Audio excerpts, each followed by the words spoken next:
maiores acontecimentos da história. Olhando para a Bíblia, nós vemos ainda o grande momento na vida de Davi. Davi também teve o seu grande momento quando confrontou e derrotou o gigante Golias de Colete no Vale de Elá, que é o Vale do Carvalho. O gigante Golias, que segundo a Bíblia e que segundo o Guinness Book, foi o maior homem que já viveu, maior homem em altura, em peso, em voluminosidade. Os estudiosos dizem que Golias tinha aproximadamente 3 metros e 27 centímetros de altura, pesava 400 quilos. A sua armadura pesava 80 quilos, o capacete que ele trazia 5 quilos e 200 gramas. Só a sua lança pesava 12 quilos. A voz de Golias podia ser ouvida a 3 quilômetros. Era um guerreiro aparentemente inexpugnável, inconquistável, indestrutível. Mas a palavra de Deus diz que Davi chega no fronte de batalha para levar pão para os seus irmãos. Eliabe, Abinadab e Samá, que estão ali lutando por Israel. E ele vê a afronta do gigante. Ele vai até Saul e conforta o rei Saul, o primeiro rei de Israel, dizendo: olha, rei, não desfaleça, não enfraqueça o coração de alguém por causa desse filisteu.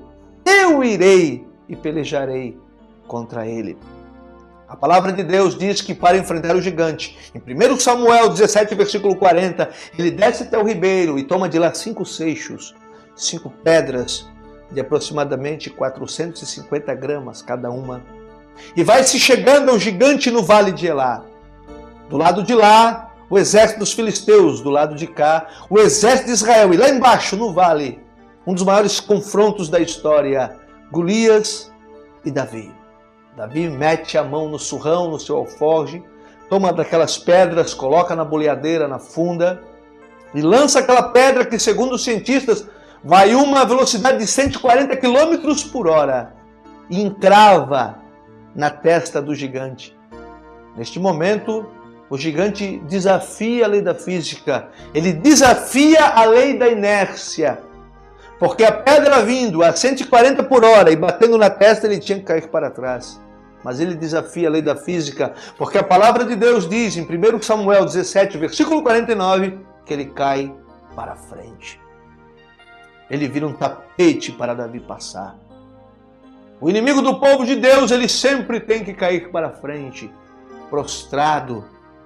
Ele tem que se prosternar, porque maior é o que está com nós do que o que está aí fora. Golias era grande, mas o seu Deus era pequeno. Davi era pequeno, mas o seu Deus era grande.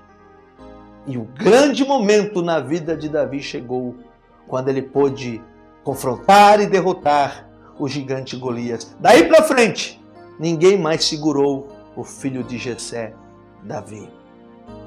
Grande momento é o tema desta palpitante mensagem que eu trago ao vosso coração. Poderia falar ainda muito mais sobre grandes momentos nas vidas de muitos personagens da palavra de Deus.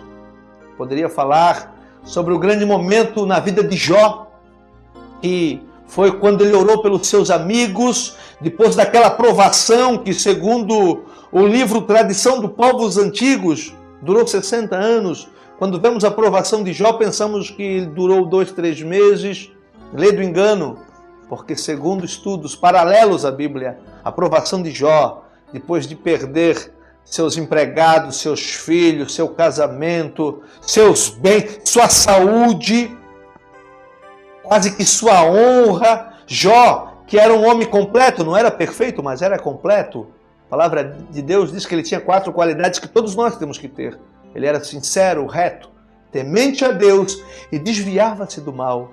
E o nome Jó no hebraico corresponde ao homem completo, porque Jó no hebraico é Job, J-O-B. E cada letra no hebraico tem um valor numérico correspondente. O J corresponde ao 7, o 1 corresponde ao O e o B corresponde a 2. Job, 7, 1, 2, 10. O homem completo, o homem preenchido, amadurecido, pleno. Ele era completo, mas não era perfeito, porque ninguém é. E a palavra de Deus diz que ele perdeu tudo, os 3.000 camelos, 7.000 ovelhas, 500 juntas de bois, as 500 jumentas, os 10 filhos morrem todos de uma vez, a esposa o despreza e ele fica ferido de chagas da cabeça à planta dos pés. Ele perdeu tudo. E aquela provação durou por décadas e ele se coçava com um caco de telhas, que representa o Espírito Santo Consolador. Quando tudo nos falta, quando tudo escapa das nossas mãos, ainda temos o caco de telha para consolar, o Espírito Santo, a fé na palavra de Deus. Mas depois de tudo isso, a palavra de Deus diz que Jó também teve o seu grande momento. Ele orou pelos seus amigos. Jó 42, versículo 10. E Deus virou o cativeiro de Jó quando orava pelos seus amigos. Talvez falte isso para você. Orar pelos seus amigos. Para que Deus dê uma guinada na sua vida. Para que Deus vire o seu cativeiro. Mude a sua história. Te abençoe cada vez mais. Interceda por alguém. Faça isso. Por mais difícil que seja, ore por alguém. E Deus vai te dar vitória, vai virar o teu cativeiro. O grande momento chegou na vida de Jó, quando orou pelos seus amigos. Paulo, a palavra de Deus diz que Paulo, um dos maiores pregadores da história depois de Jesus, também teve o seu grande momento. E o grande momento na vida de Paulo foi quando ele encontrou-se com Jesus no caminho para Damasco. Ele estava indo para Damasco para colocar as suas mãos sujas sobre os discípulos de Jesus. Mas chegando lá, um discípulo de Jesus, chamado Ananias, colocou suas mãos santas sobre a vida de Paulo, mudando para sempre a vida daquele homem. E a palavra de Deus diz em Atos capítulo 9 que o perseguidor passou a ser perseguido. Paulo, ele vê uma grande luz que o cega, era meio-dia. Em meio àquela luz incandescente do sol, aparece uma luz muito superior e ele cai da sua cavalgadura e ali ele tem o seu encontro real com Jesus. Ficou cego para as coisas desse mundo, para que os olhos do seu entendimento pudessem ser abertos e ele pudesse ter um encontro real com o Senhor Jesus Cristo. 13 cartas do Novo Testamento, 13 epístolas foram escritas por Paulo, o apóstolo dos gentios, um dos homens que mais pregou a palavra de Deus, um dos homens que mais evangelizou. Todos os homens e mulheres de Deus da Bíblia, para ponto finalizar essa mensagem, tiveram o seu grande momento. Só que na palavra de Deus, que lemos aqui nesta oportunidade, aqui diz que também haverá um grande momento para a igreja militante do Senhor Jesus Cristo que está sobre a terra. Todos na Bíblia tiveram um grande momento, mas a igreja que hoje ainda está sobre a terra, nas palavras de Paulo em 1 Coríntios 15, 52, também terá o seu grande momento. No momento, diz Paulo, inspirado pelo Espírito de Deus, no abrir e fechar de olhos, veja o que acontecerá aqui. A trombeta soará. A Bíblia diz que é o próprio Senhor Jesus. Em 1 Tessalonicenses 4,16, diz que é o próprio Senhor Jesus. Não vai ser arcanjo Miguel, não vai ser Gabriel, não vai ser querubim, serafim, não vai ser ninguém. Vai ser o próprio Senhor empunhando a trombeta de Deus. Ele tocará nas nuvens dos céus e reunirá dos quatro cantos da terra os seus escolhidos. E acontecerá neste dia, ao estrugir da última trombeta, o grande momento da igreja. A palavra de Deus diz que nós subiremos. Os que estiverem prontos, preparados, andando no Espírito, obedecendo a palavra de Deus, participarão deste grande momento, deste grande evento. Serão arrancados dessa terra com uma rapidez profunda.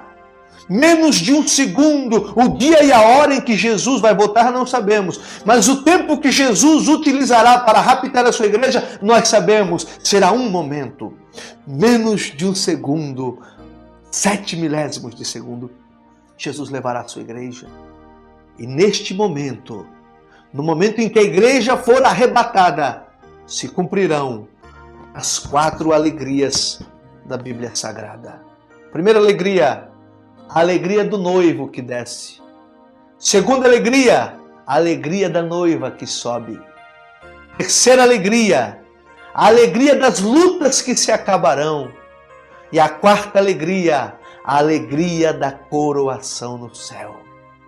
A palavra de Deus diz que estaremos para sempre com o Senhor, numa cidade maravilhosa, cujo construtor, cujo artífice é o próprio Deus.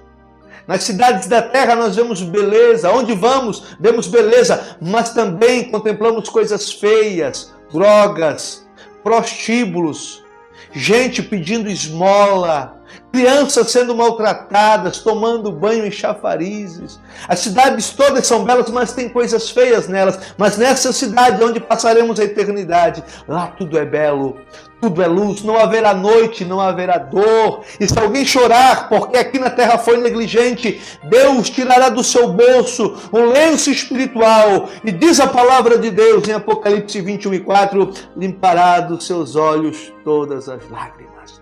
O grande momento da igreja está chegando. Fica uma pergunta no ar. Estás preparado para participar deste grande momento? Aceite a Jesus como Salvador. Busque a Jesus. Ore como nunca. Se humilhe na presença do Senhor. Leia a palavra. Frequente uma igreja evangélica. Entregue tudo o que você tem, tudo o que você possui, espírito, alma, corpo. Dedique tudo ao Senhor e Deus estará te abençoando, te consagrando, te preparando para o grande momento que já está chegando. Quero orar por você neste momento. Feche os seus olhos e receba a bênção de Deus, se preparando para o grande momento. Senhor, nosso Deus e nosso Pai, em nome de Jesus, eu quero te agradecer, meu Deus, por todos aqueles que têm acesso a essa palavra neste momento. Que cada coração, meu Deus, que ouve a voz do Teu Espírito através da minha vida, esteja se preparando para este grande momento que será único na história, onde o Senhor virá pessoalmente nas nuvens dos céus para levar a sua noiva, que está sendo adornada pelo Espírito Santo sobre a face da terra. Prepara-nos, ó Deus. E que possamos fazer nossas as palavras do salmista, quando no Salmo 108, versículo 1, pode dizer: preparado está o meu coração. Deus, nos prepare, nos abençoe e nos capacite, para que não percamos este grande momento. Que Deus possa abençoar a sua vida com esta palavra. Deus abençoe a todos, em nome do Senhor Jesus. Amém e amém.